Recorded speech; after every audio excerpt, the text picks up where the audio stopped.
सन 1853 में भारत की पहली यात्री ट्रेन चली थी। कहाँ चली थी? ए बम्बई से ठाणे के बीच, बी कलकत्ता से अलीपुर के बीच, सी कलकत्ता से दमदम के बीच, डी बम्बई से पुणे के बीच। तो इसका विकल्प ए सही होगा, बम्बई से ठाणे के बीच। हेलो दोस्तों, नमस्कार, स्वागत है आपका यूपी बोर्ड टेक में। मैं हूं कृष्ण कुमार। दोस्तों, इस तरह के मैं आज अति महत्वपूर्ण प्रश्न आज के आपके सामने लेकर के प्रस्तुत किया हूं। आइए इन ऐसे प्रश्नों को सभी को जान लें। क्या है ये ऐसे प्रश्न जो आपके एग्जाम में बहुत काम आने वाला है। आइए जान लेते हैं सभी प्रश्नों। एशिया का सबसे बड़ा पशु मेला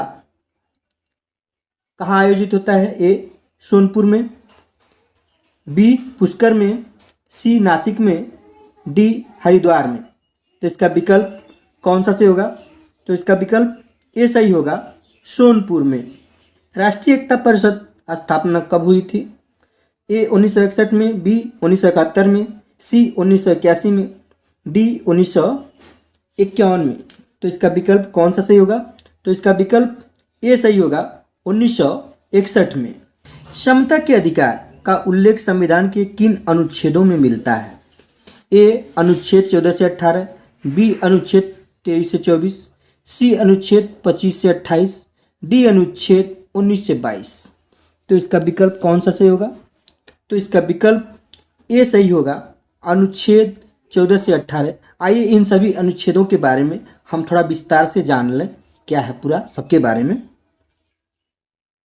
तो आप देख पा रहे होंगे, समता या समानता का अधिकार अनुच्छेद 14 से 18, स्वतंत्रता का अधिकार अनुच्छेद 19 से 22, शोषण के विरुद्ध अधिकार अनुच्छेद 23 से 24 है, धार्मिक स्वतंत्रता का अधिकार अनुच्छेद 25 से 28 है, सांस्कृतिक व शिक्षा का अधिकार अनुच्छेद 29 से 30 और संवैधानिक उपचारों का अधिकार अनुच्छेद 32 के अंतर्गत आता है। ये बहुत इंपॉर्टेंट है, ये हमेशा इसमें से कोई ना कोई क्वेश्चन आता रहता है, इसलिए इसको आप समझ लें, बहुत इंपॉर्टेंट है। क्वेश्चन में दिया, किस देश में लचीला संविधान लागू है? ए चीन, B America, C United kingdom, D Bharat. तो इसका विकल्प सही होगा, कौन सा विकल्प सही होगा? तो इसका विकल्प सही होगा, यूनाइटेड किंगडम। क्वेश्चन दिया, निम्नलिखित में से किस प्रदेश में रेडिएंडर पाया जाता है? ए गर्म मरुस्थल, बी मानसून, सी टैगा, डी टुंड्रा प्रदेश। तो इसका विकल्प कौन सा सही होगा? तो इसका विकल्प डी सही होगा, टुंड्रा प्रदेश में रेडिएंडर पाया जाता है। ये दिया क्वेश्चन, निम्नलिखित में से कौन सा एक शीतोष्ण घास प्रदेश नहीं है? इस पे ध्यान देना है, प्रदेश है नहीं यानी नहीं है। तो ए विकल्प दिया है कंपास, बी डाउन्स, सी प्रेयरिस, डी पम्पास। तो इसका विकल्प बताना है कौन सा सही है। तो इसका विकल्प ए सही है, कंपास। आइए हम इसको ये सभी के बारे में जान लें, क्या है ये सब। उष्णकटिबंधीय घास स्थल कहाँ पे है? तो पूर्वी अफ्रीका में सवाना, ब्राज़ील में कंपास, वेनेजुएला में लानोस।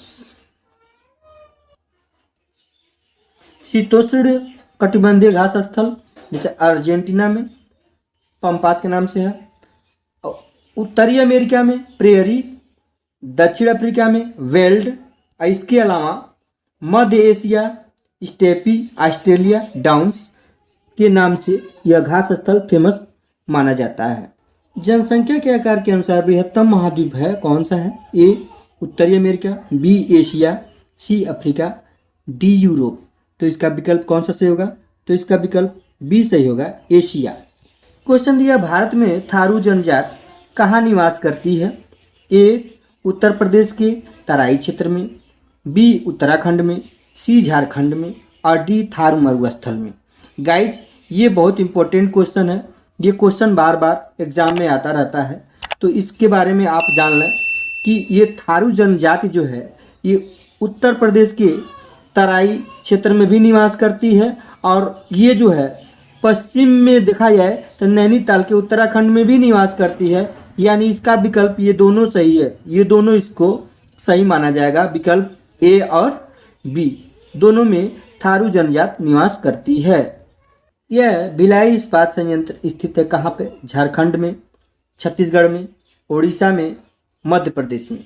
तो इसका विकल्प बी सही है, छत्तीसगढ़ में, जो 1955 में स्थापित हुई थी। तो इसको आप याद रखें। ये क्वेश्चन में दिया, भारत में महिलाओं के लिए आरक्षण की व्यवस्था कहाँ है? ए विधानसभा में, बी मंत्रिमंडल में, सी पंचायती राज व्यवस्था में, और इसके अलावा डी लोकसभा में। तो इसका विकल्प आप याद रखें, एक ही विकल्प सही है, जो है पंचायती राज व्यवस्था, यानी पंचायती राज संस्थाओं में महिलाओं के लिए आरक्षण की व्यवस्था की गई है। किसी राज्य के राज्यपाल की नियुक्ति के लिए कम से कम क्या उम्र होनी चाहिए? ए 45 वर्ष, बी 50 वर्ष, सी 30 वर्ष, और इसके अलावा डी 35 वर्ष। तो इसका विकल्प आप बताएं कौन सा सही होगा? तो इसका विकल्प डी सही होगा, 35 वर्ष। आइए हम राज्यपाल के बारे में जान लें कि इनकी नियुक्ति कैसे होती है, इसकी पूरी जानकारी। राज्यपाल राज्य का कार्यकारी यानी प्रमुख संवैधानिक मुखिया होता है। राज्य न हो तो जनता द्वारा सीधे चुना जाता है, और न ही अप्रत्यक्ष रूप से राष्ट्रपति की तरह संवैधानिक प्रक्रिया के तरह उसका चुनाव होता है। उसकी नियुक्ति राष्ट्रपति के मोहर लगे आज्ञा पत्र के माध्यम से होती है। संविधान ने राज्यपाल के रूप में नियुक्त किए जाने वाले व्यक्ति के लिए 2 अर्हताएं निर्धारित की हैं। वे क्या हैं, आइए जान लें उसके बारे में। कि उसकी 2 अर्हता है, उसे भारत का नागरिक होना चाहिए, वह 35 वर्ष की आयु पूर्ण कर चुका हो। ये क्वेश्चन है, सूची 1 और सूची 2 को सुमेलित करते हुए सही कूट चुने। इसमें दिया है, आप देख सकते हैं। तो ये इसका सही विकल्प चुनना है। तो इसका विकल्प कौन सा सही होगा? तो आइए हम इस विकल्प को भर के जान लें। इसका विकल्प वैसे बी सही है, आइए हम देख लेते हैं बी विकल्प कैसे सही है। जैसे भारतीय संघ जो होता है, तो भारतीय संघ सीधे जो है प्रधानमंत्री का होता है, इसका ये विकल्प हो जाएगा। राज्य की बात आती है, तो राज्य का जो है देखा जाए तो राज्यपाल होता है, यानी इसका विकल्प ये हो जाएगा। और निगम की बात आता है, यानी नगर निगम, तो नगर निगम कौन होता है? उसका नगर निगम का मेयर होता है, उसको मेयर बोलते हैं। और बात आता है ग्राम पंचायत, तो ग्राम पंचायत का कौन होता है? सरपंच होता है, यानी ये विकल्प सही होगा। तो इसलिए इसका विकल्प बी वाला सही होगा। यह क्वेश्चन अनुच्छेद 356 का प्रथम प्रयोग कब और कहाँ हुआ था? ए केरल 1959, बी जम्मू और कश्मीर 1956, सी मध्य प्रदेश 1957, और डी बिहार 1958। तो इसका विकल्प कौन सा सही होगा? तो इसका विकल्प ए सही होगा, केरल 1959।